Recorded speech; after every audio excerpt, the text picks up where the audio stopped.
Assalamualaikum warahmatullahi wabarakatuh.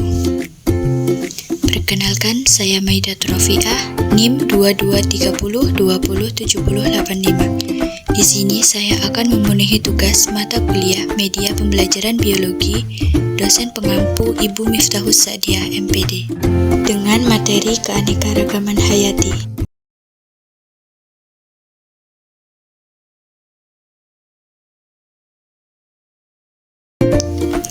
Apa itu keanekaragaman hayati?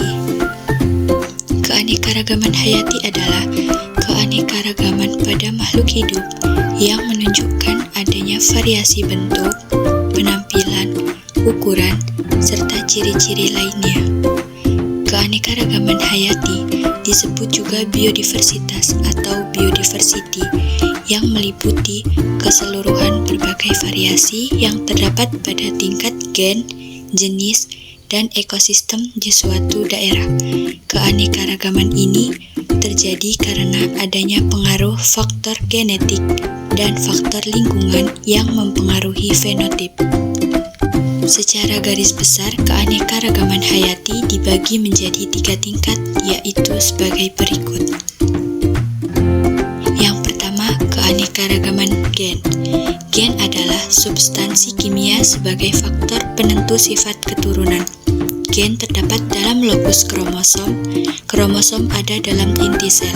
Semua makhluk hidup yang ada di permukaan bumi ini mempunyai kerangka dasar komponen sifat menurun yang sama.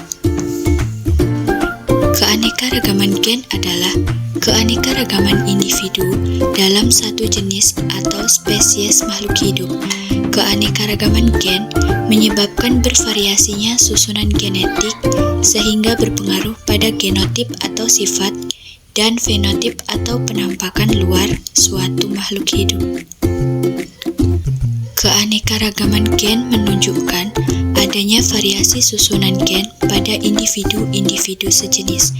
Gen-gen tersebut mengekspresikan berbagai variasi dari satu jenis makhluk hidup, seperti tampilan pada warna mahkota bunga, ukuran daun, tinggi pohon, dan sebagainya.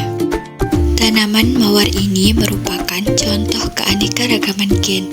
Tanaman mawar yang beraneka warna memiliki keanekaragaman tingkat gen dalam warna bunga.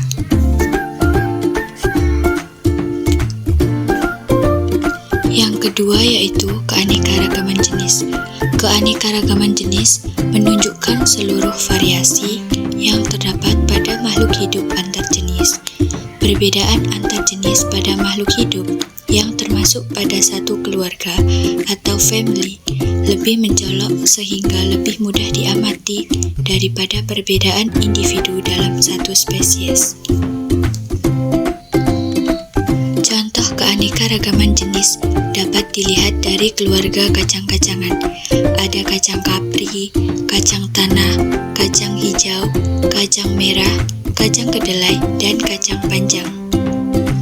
Yang ketiga, keanekaragaman ekosistem.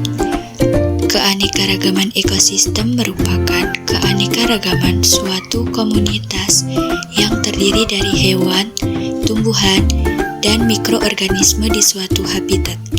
Keanekaragaman ekosistem ini terjadi karena adanya keanekaragaman gen dan keanekaragaman jenis atau spesies. Contoh keanekaragaman hayati ekosistem yaitu sawah, hutan, dan pantai. Fungsi dan manfaat keanekaragaman hayati.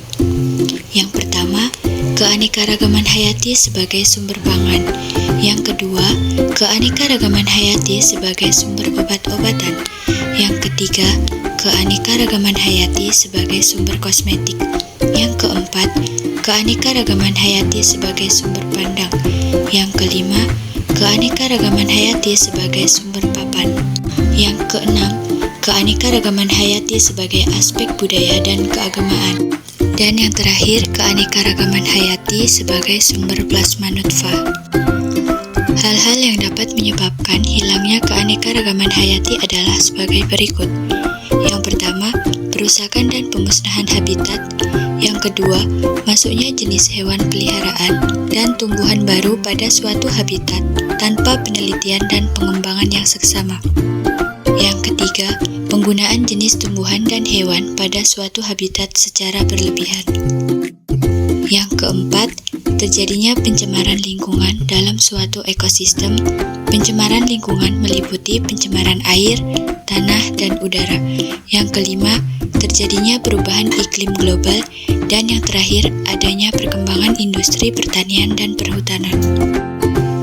Upaya yang dapat dilakukan untuk pelestarian keanekaragaman hayati dibagi menjadi dua, yaitu pelestarian ex situ dan pelestarian in situ. Yang pertama, pelestarian secara in situ. Pelestarian in situ adalah pelestarian keanekaragaman hayati yang dilakukan di tempat hidup aslinya atau habitatnya. Pelestarian ini dilakukan pada makhluk hidup yang memerlukan habitat khusus atau makhluk hidup yang dapat menyebabkan bahaya pada kehidupan makhluk hidup lainnya jika dipindahkan ke tempat lain. Contoh, Taman Nasional dan Cagar Alam. Yang kedua, pelestarian ex situ. Pelestarian ex situ adalah pelestarian keanekaragaman hayati atau tumbuhan dan hewan dengan cara dikeluarkan dari habitatnya dan dipelihara di tempat lain. Pelestarian secara ex situ dapat melakukan cara-cara sebagai berikut. Yang pertama, kebun koleksi.